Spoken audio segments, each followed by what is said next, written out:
What I would recommend to do if your skin looks like this.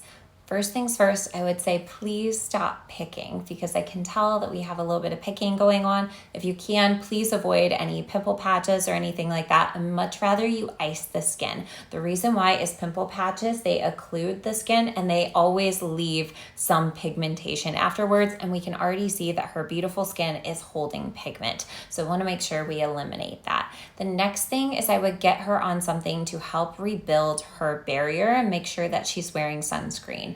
The next thing I would do is work on something for her acne. I would probably get her on the clearing serum from Skin Better, just to introduce her to a tiny bit of salicylic acid, but also 18% lactic acid with a tiny bit of a retinoid, to see how her skin does from there.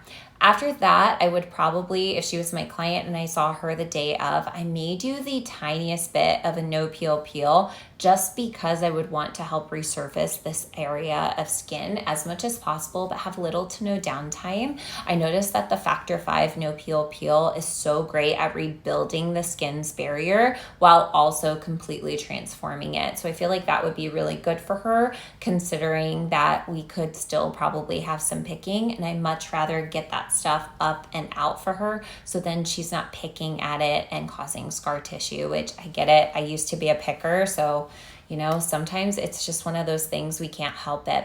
And then after I kind of took care of that, I would get her on a pigment inhibitor, so then her body stops holding on to pigment as much. So I would probably get her on the Epicutis brightening treatment, because it's very hydrating. I could tell that she runs a little dry. I don't know if it's from her products or her natural skin, and it really does help with post-inflammatory erythema.